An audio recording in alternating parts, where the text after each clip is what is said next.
Did you know a photograph of a dying child helped bring down an entire system of oppression?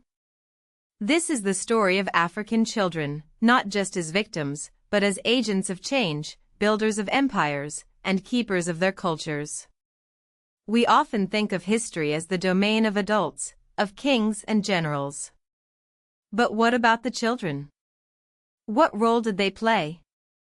In Africa, the answer is a crucial one. Let's journey back, far before the colonial era, to the kingdoms and empires that shaped the continent. Imagine Great Zimbabwe, a powerful civilization that thrived for centuries. What fueled its rise? Archaeological evidence reveals a surprising answer: child labor. As young as 8 years old, children were mining iron ore and smelting tools. Their small hands and tireless energy helped forge the weapons and implements that sustained the empire. These weren't just games, this was essential work, contributing directly to the kingdom's prosperity. Fast forward to the 20th century, to South Africa under the brutal regime of apartheid. A system designed to keep the black majority oppressed. In 1976, a seemingly small act of defiance sparked a firestorm. The Afrikaans Medium Decree forced black schools to teach half their subjects in Afrikaans, a language associated with the oppressor. For black students, this was an insult, a barrier to their education and their future. On June 16, 1976, an estimated 10,000 students in Soweto, a township outside Johannesburg, took to the streets.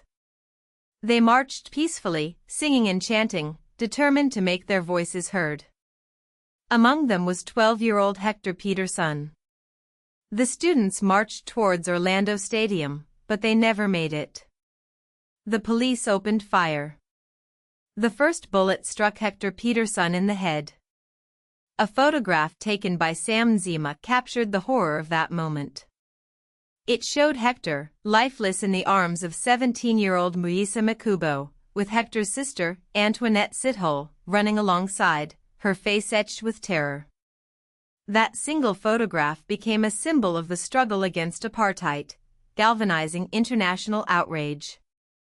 It is estimated that over 170 children were killed, and over 1,000 were injured in the weeks following the Soweto Uprising, but the government initially reported only 2 deaths. Hector Pieterson was born on August 19, 1963, and died on June 16, 1976 at 2:15 p.m. The detective who shot him, Gideon Jacobus Nieuwenhuys, later testified to the Truth Commission. After his death, Hector's body was smuggled to Sam Nzima's house for an autopsy, and the family buried him secretly to avoid police interference. The image of Hector Pieterson, though tragic, propelled change. But what happened to the others in the photo? Antoinette Sithole, later Antoinette Mazibuko, lived until 2023, dedicating her life to advocating for child rights, ensuring her brother's sacrifice was never forgotten. Mbuyisa Makubo, the young man carrying Hector, fled South Africa after the uprising, seeking exile. He was last confirmed to be in Nigeria in 1987, claiming persecution. He disappeared and is presumed dead. His mother, Namavenda, died in 1985, still believing her son was alive. The Soweto uprising wasn't spontaneous. It was organized by student leaders like Tebohotsietsi Mashinini, who was just 19, and Hastings Tebogundlovu, who also perished in the violence. These young activists, through the Soweto Students' Representative Council, mobilized their peers, demonstrating incredible courage and leadership. In 1991, the Organization of African Unity, now the African Union, established June 16 as the Day of the African Child, to commemorate the Soweto Uprising and to raise awareness of the challenges facing children across the continent. The Day of the African Child is now celebrated annually across all 55 African Union member states. The Day of the African Child prompted the creation of the African Charter on the Rights and Welfare of the Child in 1990, which was then ratified by 50 states. Today, Africa is home to approximately 600 million children under the age of 18. By 2050, that number is projected to grow to 840 million. These children represent the future of the continent, its potential, and its hope. But they also face enormous challenges. Conflict, poverty, disease, and lack of access to education continue to threaten their well-being. Between 2014 and 2018, over 55,000 grave violations against children were verified in African conflicts, including over 12,000 killed or maimed.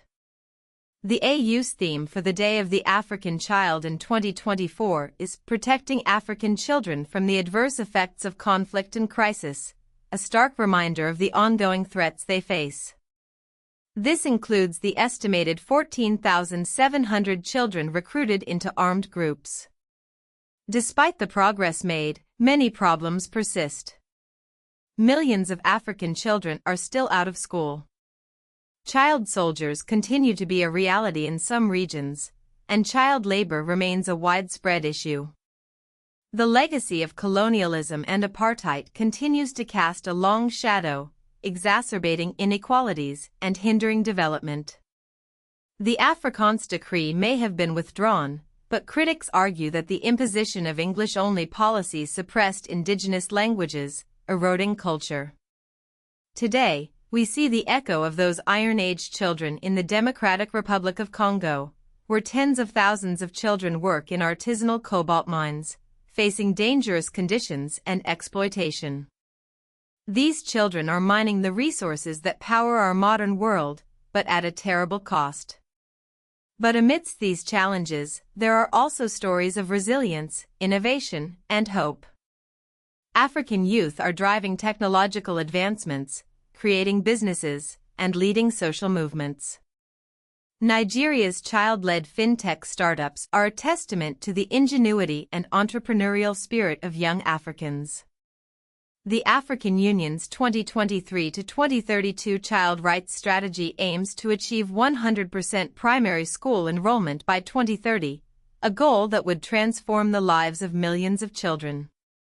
From the child miners of Great Zimbabwe to the student activists of Soweto, African children have always been active participants in their own history. They have shaped empires, challenged injustice, and preserved their cultures. They are not just the future of Africa, they are its present. As we celebrate the Day of the African Child, let us remember their courage, their resilience, and their potential. Let us commit to creating a world where every African child can thrive, reach their full potential, and contribute to a brighter future for the continent and the world. What can you do to ensure the rights of African children are protected?